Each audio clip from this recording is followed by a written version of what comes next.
Hi, நம்ம இன்னைக்கு என்ன பார்க்க போறோம் அப்படின்னா, அபவுட் மீஷோ. அதாவது மீஷோல என்னென்ன ஆப்ஷன் இருக்கு, அதை எப்படியெல்லாம் யூஸ் பண்ணலாம், அது எதுக்காக யூஸ் பண்றாங்க அப்படிங்கிறத பார்க்கலாம் வாங்க. ஸோ இப்போ நம்ம மீஷோ செல்லர் பேனல்ல இருக்கோம். ஸோ இதில் பார்த்தீங்கன்னா, ஃபர்ஸ்ட் ஆப்ஷன் பார்த்தீங்கன்னா ஹோம். அதாவது நம்ம இப்போ ஹோமில் தான் இருக்கோம். ஸோ சென்டர்லேயும் உங்களுக்கு ஆப்ஷன் இருக்கும், சைட்லேயும் அதே ஆப்ஷன் கொடுத்துருப்பாங்க. ஸோ செகண்ட் பார்த்தீங்கன்னா ஆர்டரை கிளிக் பண்ணிக்கோங்க. ஸோ ஆர்டரில் பார்த்தீங்கன்னா ஆன் ஹோல்ட், அதாவது ஹோல்டான ப்ராடக்ட் இருக்கும். அப்புறம் பெண்டிங் அப்படின்னா பெண்டிங்கில் இருக்க ப்ராடக்ட், இன்னும் ரெடி டு ஷிப் கொடுக்கல அப்படிங்கிற ப்ராடக்ட் இருக்கும். அதுக்கப்புறம் ரெடி டு ஷிப், அதாவது ஷிப்பிங்க்கு ரெடியாக இருக்குது அப்படின்னு அர்த்தம். ஸோ அதுக்கடுத்து பார்த்தீங்கன்னா ஷிப்டு ப்ராடக்ட் அப்படின்னா ஏற்கனவே இது ஷிப் பண்ணியாச்சு அப்படின்னு அர்த்தம். ஸோ கேன்சல் ப்ராடக்ட் அப்படின்னு பார்த்தீங்கன்னா இது வந்து ஆர்டர் பண்ணிவிட்டு கேன்சல் பண்ண ப்ராடக்ட். அதுக்கப்புறம் பார்த்தீங்கன்னா ஹோமுக்கு வந்துடலாம். ஸோ இதில் ரிட்டன் ஆர்டிஓ ஆர்டர்ஸ் அப்படின்னு கொடுத்துருக்கு பாருங்க, அதை கிளிக் பண்ணுங்கள். ஸோ இது என்னென்னா நமக்கு ரிட்டன் வந்த ஆர்டர்ஸ் இன்றைக்கி எதுவும் ரிட்டன் வரல. So out of delivery 0. பார்த்தீங்கன்னா கம்ப்ளீட் ஆர்டர்ஸ் அப்படின்னு போட்டு 30 ஆர்டர் ரிட்டன் வந்திருக்கு. ஸோ நம்ம அந்த 30 ஆர்டரையும் ரிசீவ் பண்ணியாச்சு. கம்ப்ளீட்னா ரிசீவ் பண்ணதுன்னு அர்த்தம். இன் டிரான்சிட்டில் இருந்தது அப்படின்னா பெண்டிங்கில் இருக்குது, நம்மளுக்கு இன்னும் வந்து சேரலன்னு அர்த்தம். ஸோ அதுக்கடுத்து நம்ம இன்வென்ட்ரி போயிடலாம். ஸோ இன்வென்ட்ரி பார்த்தீங்கன்னா ஆக்டிவில் வந்துட்டு 77 ப்ராடக்ட் இருக்குது. ஆக்டிவ் பெண்டிங்கில் ஒரு ப்ராடக்ட் இருக்குது. பிளாக்கில் 12 இருக்குது. பஸ்ஸில் அதாவது நிறுத்தி வைக்கப்பட்டது அப்படின்னு சொல்லிட்டு 30 ப்ராடக்ட் இருக்குது. ஸோ இதை இன்வென்ட்ரி. ஸோ இதில் நீங்கள் எந்த பொருள் என்ன ஸ்டேஜில் இருக்குங்கிறத பார்த்துக்கலாம். ஸோ அதுக்கடுத்து கிளிக் பேமெண்ட் போயிடலாம். ஸோ பேமெண்ட் பார்த்தீங்கன்னா உங்களுக்கு நெக்ஸ்ட் பேமெண்ட், அப்புறம் லாஸ்ட் பேமெண்ட், அப்புறம் டோட்டல் பேமெண்ட், அப்புறம் ப்ரீவியஸ் பேமெண்ட், அப்புறம் கமிஷன், டேக்ஸ், இன்வாய்ஸ், இந்த மாதிரி எல்லா டீட்டெயிலும் கொடுத்துருப்பாங்க. ஸோ நீங்கள் என்ன பார்த்துக்கோங்க, உங்கள் பேமெண்ட் டீட்டெயில்ஸ்லாம் இதில் பார்த்துக்கலாம். ஸோ அதுக்கடுத்து கேட்டலாக் அப்லோட் பார்க்க போகிறோம். கிளிக் பண்ணிக்கோங்க. ஸோ இதில் பார்த்தீங்கன்னா உங்கள் கேட்டலாகை அப்லோட் பண்ணிக்கலாம். அதாவது சிங்கிள் கேட்டலாக் அப்புறம் பல்க் கேட்டலாகை வந்து நீங்கள் அப்லோட் பண்ணிக்கலாம். ஸோ இதில் சிங்கிள் கேட்டலாக் எவ்வளோ இருக்குது, பல்க் கேட்டலாக் எவ்வளோ இருக்குதுன்னு நீங்கள் பார்த்துக்கலாம். ஸோ இதில் பார்த்தீங்கன்னா டோட்டல் அப்லோட் டன் அப்படின்னு சொல்லிட்டு 123 கேட்டலாக் வந்து டோட்டலாக அப்லோட் பண்ணியிருக்கு. ஸோ உங்கள் கேட்லாக் அப்லோட் டீட்டெயில், அப்புறம் கேட்லாக் இன்வென்ட்ரி எல்லாத்தையும் பார்த்துக்கலாம். ஸோ அடுத்து நம்ம வந்து அட்வர்டைஸ்மெண்ட் போகலாம். அட்வர்டைஸ்மெண்ட் பார்த்தீங்கன்னா உங்களுக்கு கீழே டீட்டெயில்ஸ் கொடுத்துருப்பாங்க, என்ன அட்வர்டைஸ்மெண்ட் ரன் ஆகிட்டு இருக்கு, அப்புறம் எவ்வளோ ஸ்பெண்ட் பண்ணியிருக்கீங்க, எவ்வளோ வந்திருக்கு, எவ்வளோ ஆர்டர் வந்திருக்கு அப்படிங்கிற எல்லா டீட்டெயிலும் இதில் கொடுத்துருப்பாங்க, பார்த்துக்கோங்க. அதுக்கடுத்து ப்ராடக்ட் ரெக்கமெண்டேஷன். அதாவது ப்ராடக்ட் ரெக்கமெண்டேஷன் அப்படின்னா உங்கள் ப்ராடக்ட், நீங்கள் சேல்ஸ் பண்ணிக்கிட்டு இருக்க ப்ராடக்ட் வந்து அதை சார்ந்த அது சம்மந்தமான எல்லா ப்ராடக்ட்டும் வந்து உங்களுக்கு ரெக்கமெண்ட் பண்ணுவாங்க. ஸோ இந்த ப்ராடக்ட்டை நீங்கள் சேல்ஸ் பண்ணிங்கன்னா உங்களுக்கு இம்ப்ரூவ்மெண்ட் இருக்கும் அப்படிங்கிற மாதிரி கொடுத்துருப்பாங்க. அதில் வந்து ட்ரெண்டிங் சர்ச்சில் வந்து 0 கொடுத்துருக்காங்க. பாப்புலர் அவுட் சைடு மீஷோ அப்படின்னு கொடுத்துருக்காங்க, அதை கிளிக் பண்ணிக்கோங்க.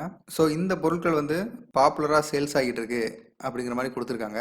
ஸோ இந்த பொருட்களில் ஏதாவது வந்து நீங்கள் லிஸ்டிங் பண்ணலாம் அப்படின்னு சஜஷன் கொடுக்குறாங்க. டாப் செல்லிங், அதை கிளிக் பண்ணிக்கோங்க. ஸோ இங்கே பார்த்தீங்கன்னா இதெல்லாம் டாப் செல்லிங்கில் இருக்குது. ஸோ நீங்கள் இதை ட்ரை பண்ணலாம் அப்படிங்கிற மாதிரி கொடுத்துருக்காங்க. ஸோ இதில் ஏதாவது உங்களுக்கு ஐடியா இருந்தது அப்படின்னா, இதை சேல்ஸ் பண்ணுற மாதிரி ஐடியா இருந்ததுன்னா இதை நீங்கள் வாங்கி சேல்ஸ் பண்ணலாம் அப்படிங்கிற மாதிரி கொடுத்துருக்காங்க. அவங்களே சில ப்ராடக்டை ரெக்கமெண்ட் பண்ணுறாங்க, அதான் ப்ராடக்ட் ரெக்கமெண்டேஷன். ஸோ அதுக்கடுத்து நம்ம சப்போர்ட் போயிடலாம். சப்போர்ட்டில் பார்த்தீங்கன்னா உங்களுக்கு வந்து எல்லா ஹெல்ப்பும் பண்ணுவாங்க. அதாவது ரிட்டன், அப்புறம் கேட்டலாக் ப்ரைஸிங், ஆர்டர் டெலிவரி, அப்புறம் பேமெண்ட், அப்புறம் இன்வென்ட்ரி, அக்கௌண்ட், அதர். ஸோ உங்களுக்கு என்ன டவுட் இருந்தாலும் நீங்கள் உங்களுக்கு இந்த சப்போர்ட் பேஜில் வந்து ஹெல்ப் பண்ணுவாங்க. ஸோ அதுக்கடுத்து பார்த்தீங்க அப்படின்னா ப்ரைஸ் ரெக்கமெண்டேஷன் கிளிக் பண்ணிக்கோங்க.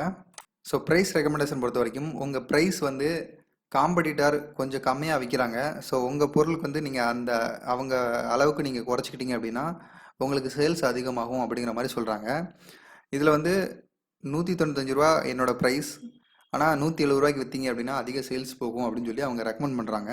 ஸோ நீங்கள் ப்ரைஸை கம்மி பண்ணுறதுக்கு அக்செப்ட் ப்ரைஸ் அப்படின்னு கிளிக் பண்ணிங்கன்னா உங்கள் ப்ரைஸ் கம்மியாயிரும். காம்படிட்டருக்கு ஏற்ற மாதிரி உங்கள் ப்ரைஸை கம்மி பண்ணி சேல்ஸை அதிகப்படுத்துறதுக்காக இந்த ப்ரைஸ் ரெக்கமெண்டேஷன் செக்ஷன் கொடுத்துருக்காங்க. ஸோ அதுக்கடுத்து குவாலிட்டி டேஷ்போர்ட் போயிடலாம். ஸோ குவாலிட்டி டேஷ்போர்டு வந்து பார்த்தீங்கன்னா யுவர் கரண்ட் ரேட்டிங் அப்படின்னு போட்டு 3.6 ஆவரேஜ் அப்படின்னு கொடுத்துருக்காங்க. ஸோ கீழே பாருங்கள். ஸோ கீழே வந்தீங்கன்னா யுவர் கேட்லாக் லிஸ்ட் அப்படின்னு போட்டு ஒரு நல்ல கண்டிஷனில் இருக்க கேட்லாக் எது, மோசமான கண்டிஷனில் இருக்க கேட்லாக் எது அப்படிங்கிறத வியூ பண்ணி காட்டுவாங்க. ஸோ நீங்கள் நல்ல கண்டிஷனில் எது இருக்குது, ரொம்ப மோசமான கண்டிஷனில் எது இருக்குது அப்படின்னு பார்த்துட்டு உங்களோட சேல்ஸை கொஞ்சம் இன்க்ரீஸ் பண்ணிக்கோங்க. ஸோ உங்களோட சேல்ஸை இன்க்ரீஸ் பண்ணுறதுக்காக நிறைய டிப்ஸ் கொடுப்பாங்க குவாலிட்டி டேஷ்போர்டில். ஸோ அதை பார்த்துக்கோங்க. ஸோ அப்புறம் image. So image bulk upload அப்படின்னா ஒன்றும் இல்லை, உங்கள் இமேஜை வந்து அப்லோட் பண்ணி வச்சுக்கலாம். ஸோ நீங்கள் வந்துட்டு ஸ்டோர் பண்ணுறதுக்கு ஈஸியாக இருக்குது, அதாவது லிஸ்டிங் பண்ணுறதுக்கு உங்களுக்கு ஈஸியாக இருக்கும். ஸோ இமேஜ் பல்க் அப்லோட் வந்து உங்கள் இமேஜை பல்காக அப்லோட் பண்ணி இதில் ஸ்டோர் பண்ணி வச்சுக்கலாம். ஸோ நோட்டீஸ் கிளிக் பண்ணிக்கலாம். ஸோ நோட்டீஸை பொறுத்த வரைக்கும் அவங்களோட மீஷோவோட அட்வர்டைஸ்மெண்ட், அப்புறம் மீஷோவோட ஆஃபர்ஸ், மீஷோவில் வந்து தீபாவளி சேல், அந்த சேல் இந்த சேல்னு சொல்லிட்டு நிறையா ஆஃபர்ஸ் கொடுப்பாங்க, அதோட நோட்டிஃபிகேஷன் வரும். அது மட்டும் இல்லாமல் இம்பார்ட்டன்ட் நோட்டிஃபிகேஷன் ஒன்று வரும். அது என்னென்னா, உங்களோட சேல்ஸ் டைமில் நீங்கள் லீவ் எடுத்துக்கலாம். அதாவது நீங்கள் ஏதாவது வெளியூருக்கு போகிறீங்க அப்படின்னா லீவ் ஸ்டார்ட் டேட் அப்படின்னு கொடுத்து லீவ் எண்டு டேட் அது ரெண்டையும் கொடுத்துட்டீங்க அப்படின்னா, சப்போஸ் ஒரு மாதத்துக்கு நீங்கள் போகிறீங்க அப்படின்னா இன்றைக்கி டேட் 19/3/2022 கொடுத்துட்டு அதுக்கப்புறம் எண்டு டேட்டில் வந்து 19/4/2022 கொடுத்துட்டு ரீசன் ஃபார் அப்படின்னு கொடுத்து இதில் கிளிக் பண்ணி என்ன ரீசன் அப்படிங்கிறத நீங்கள் கொடுத்துட்டீங்க அப்படின்னா, ஸோ உங்களுக்கு அந்த மாதம் மட்டும் ஆர்டர் வராது, அதுக்கு அடுத்த மாதம் ஆர்டர் வரும். ஸோ அந்த மாதம் மட்டும் வந்து ஹோல்டு பண்ணி வைப்பாங்க. ஸோ உங்களுக்கு வர்ற ஆர்டரை நீங்கள் ரிஜெக்ட் பண்ணாமல் நல்ல ஒரு நேம் வந்து உங்களுக்கு கிடைக்கும். உங்களுக்கு ஆர்டர் வர்றதை பற்றி பயப்பட வேண்டாம். ஸோ இந்த லீவ் டேட்டில் உங்களுக்கு ஆர்டர் வராது. ஸோ உங்களுக்கு வந்துட்டு வர்ற ஆர்டரை வந்து நீங்கள் எப்போ எண்டு டேட் கொடுத்தீங்களோ அந்த டேட்லேருந்து உங்களுக்கு வந்து ஆர்டர் வர ஆரம்பிக்கும். ஸோ வெளியூருக்கு போகணும் அப்படிங்கிற கட்டாயம் ஏற்பட்டால் இதை நீங்கள் கொடுத்துட்டு நீங்கள் போனீங்க அப்படின்னா உங்களுக்கு உங்கள் அக்கௌண்ட் எந்த விதத்துலையும் பாதிக்காது. அதுக்கப்புறம் உங்களுக்கு சேல்ஸ் அந்த மாதத்துக்கு மட்டும் வராது. ஸோ அடுத்த மாதத்துலேருந்து வரும். ஸோ இது என்னென்னு பார்த்துக்கோங்க. ஸோ லீவ் எடுக்கிறதா இருந்தால் நீங்கள் இதில் அப்ளை பண்ணிக்கலாம். ஸோ அதுக்கடுத்து பார்த்தீங்கன்னா செட்டிங் கிளிக் பண்ணிக்கோங்க. செட்டிங்கை பொறுத்த வரைக்கும் பாஸ்வேர்டு, அப்புறம் பேங்க் டீட்டெயில், அப்புறம் லீகல் அண்ட் பாலிசி இதெல்லாம் கொடுத்துருக்காங்க. அதாவது பேங்க் டீட்டெயில் மாற்றிக்கலாம். உங்கள் வாட்ஸ்அப் நோட்டிஃபிகேஷனுக்கு வந்து நீங்கள் ஆன் பண்ணனா பண்ணிக்கலாம்.